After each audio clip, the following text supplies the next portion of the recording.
Un jour, cette femme a découvert et sauvé 5 louveteaux abandonnés et les a élevés à la main. Mais lorsqu'elle s'est retrouvée en grande difficulté, les louveteaux ont fait quelque chose d'inimaginable.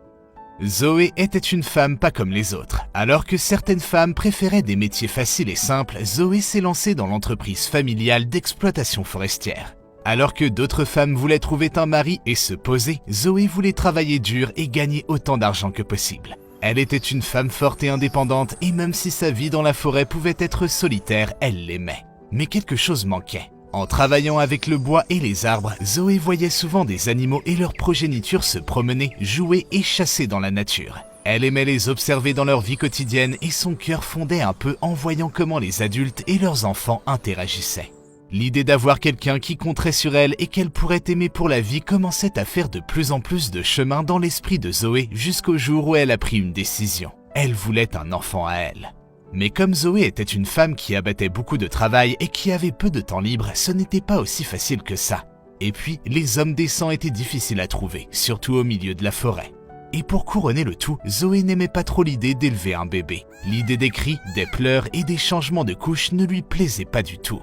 Elle a donc pris une décision. Elle allait adopter un enfant à la place. Un enfant un peu plus âgé et plus indépendant, mais qui avait encore besoin de l'amour et des conseils que Zoé pouvait très facilement lui donner. Le processus a été long et ardu, mais elle a finalement trouvé l'enfant idéal pour elle, une fille de 7 ans nommée Natacha. Elle était aussi forte et indépendante que Zoé et aimait être en plein air. En bref, Natacha et Zoé étaient le couple parfait. Elles se sont tout de suite entendues et ont rapidement noué un profond lien mère-fille.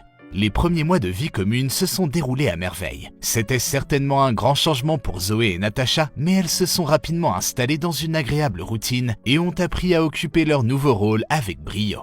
Elles se promenaient dans la forêt, Zoé regardait Natacha grimper aux arbres et Natacha attendait patiemment que Zoé prépare des chocolats chauds à leur retour à la maison. Mais un jour, un événement inattendu est venu perturber leur nouvelle routine. Alors qu'elles se promenaient, elles ont entendu un bruit étrange. Une sorte de gémissement doux et de grincement venant de quelque part à proximité. Zoé et Natacha se sont toutes deux arrêtées dans leur course, écoutant attentivement d'où venait le bruit. Zoé avait travaillé dans la forêt pendant la majeure partie de sa vie, mais elle n'avait jamais entendu quelque chose comme ça. En suivant ses oreilles affûtées, elle a remonté le bruit jusqu'à un petit buisson à la base d'un arbre. Écartant nerveusement les branches et les feuilles, Zoé a écarquillé les yeux devant ce qu'elle a vu. 5 très jeunes louveteaux. Les louveteaux avaient tous l'air très faibles et affamés. Au toucher, ils étaient tous assez froids. Et il était clair qu'ils n'avaient pas été nourris ou soignés depuis un certain temps. Natacha s'est penchée à côté de sa mère et l'a regardée avec des yeux suppliants. Il était clair que si elle laissait les louveteaux là où ils étaient, ils mourraient très rapidement. Elle n'avait qu'une seule option. Elle devait les ramener à la maison. Zoé aurait probablement laissé les louveteaux seuls et laissé la nature suivre son cours, mais la façon qu'a eu Natacha de la regarder et son propre instinct maternel nouvellement découvert ont eu raison d'elle et elle n'a pas pu se résoudre à laisser les petits loups mourir. Elle en a pris 3, Natacha a pris les 2 autres et elles les ont ramenés à la maison. Aucun des louveteaux ne s'est débattu ou n'a fait beaucoup de bruit. Ils semblaient simplement heureux d'avoir trouvé un peu de chaleur dans les bras de leur sauveuse. Au cours des semaines qui ont suivi, Zoé et Natacha ont pris soin des louveteaux. Elles les ont nourris, brossés et leur ont permis de se promener dans le chalet en bois où elles vivaient. Même s'ils appréciaient visiblement leur liberté, ils revenaient toujours lorsque Zoé sifflait et ils se pelotonnaient tous ensemble devant le feu. Zoé a trouvé que l'éducation des louveteaux était une expérience très enrichissante. C'était une nouvelle aventure pour elle et un excellent moyen pour sa fille Natacha d'apprendre à être responsable et à s'occuper d'un animal. Les loups ont finalement commencé à fortement grandir. Il était difficile de s'occuper d'eux et même Zoé, une femme forte et endurcie, habituée à faire face à des conditions difficiles, avait du mal à s'en sortir. Elle encourageait donc les loups à passer de plus en plus de temps dehors. Parfois, ils jouaient avec Natacha, parfois ils s'aventuraient dans la forêt. Au fil des semaines, ils se sont mis à passer de plus en plus de temps loin du chalet et plusieurs jours passaient avant qu'ils ne réapparaissent jusqu'à ce qu'ils ne reviennent plus du tout, même malgré les sifflements de Zoé.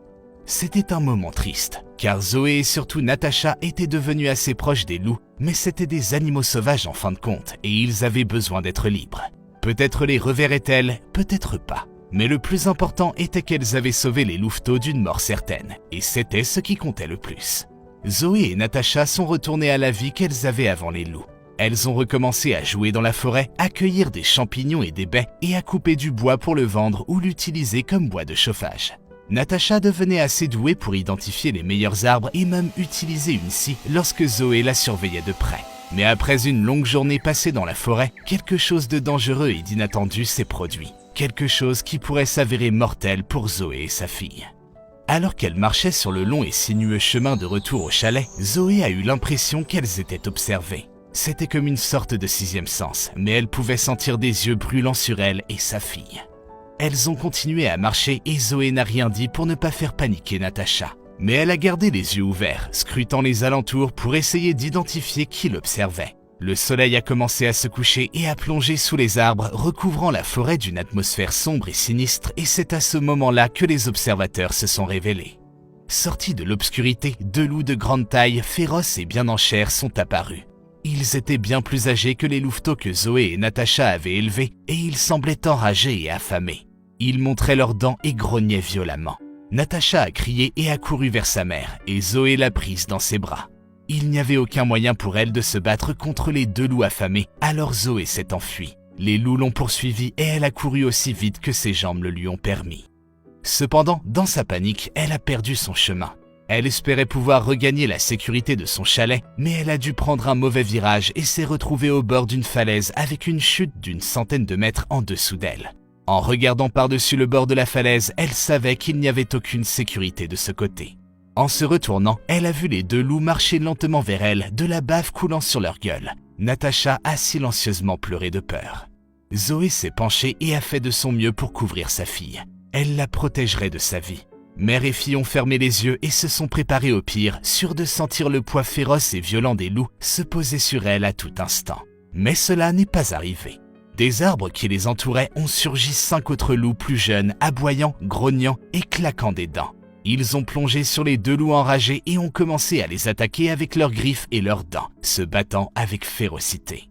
Zoé et Natasha ont levé les yeux et ont été stupéfiées quand elles se sont rendues compte que leurs sauveurs étaient les loups qu'elles avaient sauvés quelques mois auparavant. Ils étaient maintenant grands et forts, chacun d'entre eux affichant une impression de puissance et de danger. Il était clair qu'ils étaient là pour défendre la vie des humaines qui les avaient sauvés. Finalement, les deux loups enragés se sont retournés et ont fui, et les 5 frères et sœurs se sont occupés les uns des autres avant de s'approcher de Zoé et Natasha. Les loups ont baissé la tête et les deux humaines ont tendu la main et les ont caressés. Zoé et Natasha les ont remerciés et les loups se sont affectueusement frottés contre les humaines avant de se retourner et de retrouver l'obscurité des bois. Zoé et Natasha étaient saines et sauves et cette rencontre leur a permis de savoir que les louveteaux se souviendraient toujours de la gentillesse dont elles avaient fait preuve. Alors maintenant, c'est à vous de jouer. Qu'avez-vous pensé de cette histoire incroyable? Avez-vous déjà entendu parler d'animaux sauvages protégeant des humains?